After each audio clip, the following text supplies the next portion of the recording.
कपिल जी, सोलन से, हिमाचल प्रदेश। महाराज जी, आपके चरणों में कोटि कोटि प्रणाम।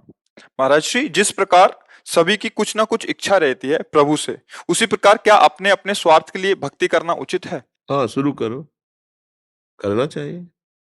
बड़े मालिक है, हम इस भाव से लगे ना। संकट निवृत्ति के लिए, धन प्राप्ति के लिए, पद अधिकार की प्राप्ति के लिए बहुत बढ़िया है। गलत आश्रय लेने से अच्छा है सच्चिदानंद प्रभु का आश्रय लेकर अपनी कामनाओं की पूर्ति करे। अगर प्रभु से कामनाओं की पूर्ति की अंदर भावना रखेगा तो उसका मंगल ही मंगल होता चला जाएगा। कामनाओं की भी पूर्ति होगी और भगवान का शुद्ध मार्ग भी मिल जाएगा, क्योंकि आश्रय उसने बोध स्वरूप भगवान का लिया है ना। तो हम तो अज्ञानी हैं, लेकिन वो तो ज्ञान स्वरूप है ना। जैसे किसी बात की पुष्टि के लिए उदाहरण से पुष्ट हो जाता है। भगवान ब्रह्मा जी ने करदम जी को आदेश किया कि हमारी इच्छा है आप प्रजा को बढ़ाइए, क्योंकि भगवान ने हमें सेवा दी सृष्टि विस्तार, ब्रह्मा जी का सृष्टि रचना। तो करदम जी जब उनसे प्रकट हुए तो कहा हमारी आज्ञा का पालन करो, सृष्टि का विस्तार करो, बढ़ाइए। उसके लिए स्त्री चाहिए, क्योंकि सृष्टि का। तो उन्होंने किसी से याचना नहीं की, सीधे भगवान की आराधना की। और जब भगवान प्रकट हुए तो उनका अपने पिता की आज्ञा का पालन करने के लिए मुझे भार्या चाहिए, क्योंकि सृष्टि उसी से बढ़ेगी। तो भगवान ने कहा कि आदि सम्राट महाराज मनु की पुत्री श्री देवहूति जी, परम सुंदर, परम भक्त, परम ज्ञानी। देखो, भगवान से जब मांगी जाती है वस्तु तो भगवान, हाँ, सर्वोपम है ना, तो वो अपने हिसाब से भी देते हैं। देवहूति जी से ब्याह कराया, आगे नहीं मांगा था उन्होंने कुछ। और भगवान ने स्वयं कहा कि मैं स्वयं पुत्र के रूप में अवतरित होकर तुम्हें परम पद प्रदान करूंगा। ये अपनी तरफ से किया। भगवान से जब कोई वस्तु मांगी जाती है तो भगवान वस्तु देते हैं, साथ में ज्ञान भी दे देते हैं। तो मुझे लगता है कि बहुत बढ़िया बात है किसी और से ना मांग करके भगवान से मांग। और जैसे एक भिखारी दूसरे भिखारी से मांगेगा तो उसकी पूर्ति हो पाएगी क्या? यहाँ सब कामना से युक्त है।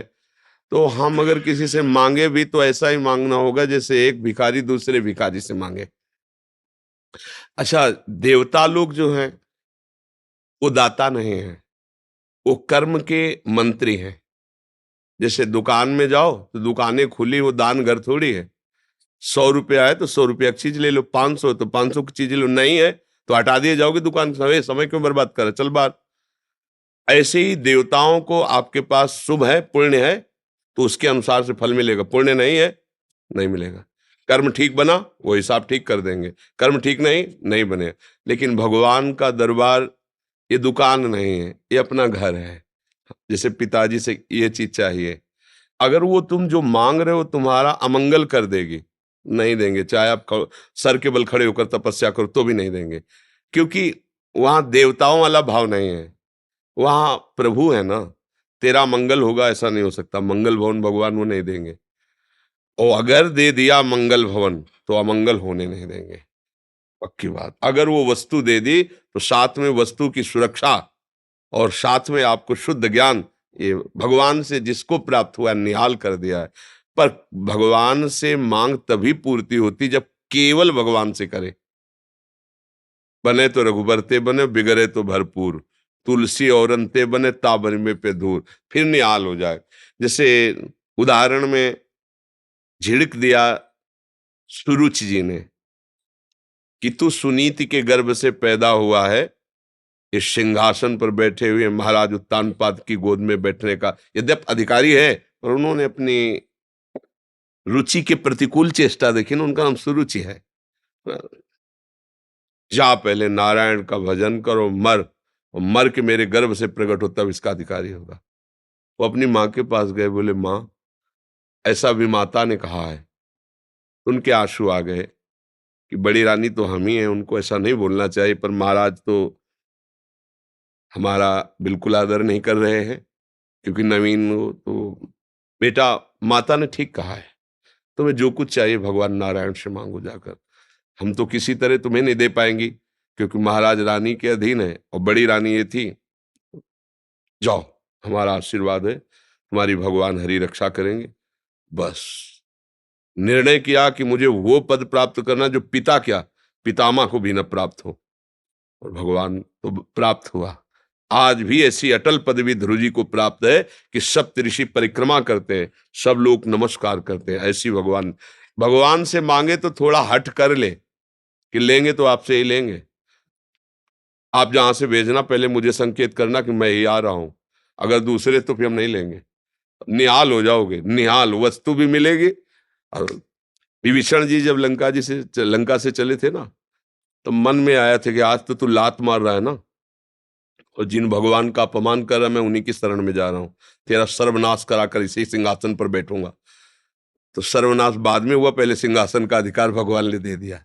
जात ही राम तिलक ते सा, तुरंत लाओ समुद्र का लंकाधिपति। भगवान का स्वभाव है, यदि मांगोगे ना। फिर विभीषण जी ने कहा कि प्रभु अविरल भक्ति दीजिए, ये तो वासना थी हट गई। उर कछु प्रथम वासना रही, प्रभु पद प्रीति सरित सोवई। हे कृपालु, अब अपनी अनपायनी भक्ति दो। बोले वो भी मिलेगी, जाओ एक कल्प तक राज्य करो और मेरी भक्ति में मगन रहो, और शरीर पूरा कर हमारे साकेत धाम को आओ। ये भगवान की कृपालुता है। हम संकट निवृत्ति, धन की चाह जो भी मांगे प्रभु से मांगे, थोड़ा छूट दे दें कि उचित होते देना, नहीं तो न देना। और अगर वो दे दिए तो वो भी वस्तु मिलेगी और भगवान का कृपा प्रसाद भी मिलेगा। मांगना तो भगवान से ही चाहिए, जहां मांगने से मांगना मिट जाता है। दानी तो एकमात्र श्री भगवान है, क्योंकि सबके अंदर कामना है। भला कामना की पूर्ति की चाह लिए जो है, वो मेरी कामना की पूर्ति कैसे कर सकता है? तो पूर्ण काम भगवान है, उन्हीं से हमारी बात बनेगी। इजे ही दरबार दीन को आदर रीत। भगवान का नाम गरीब निवाज है।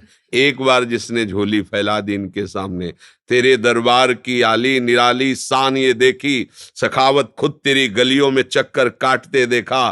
फैलाया हाथ जिसने तेरे दरबार में आकर, तुझे देते नहीं देखा मगर झोली भरी देखी है। वो ऐसे नहीं दिखाए कि यार गए तो कुछ मिला नहीं, पर उधर जब लौट के जाओगे तो निहाल हो जाओगे। भगवान का दरबार ऐसा है।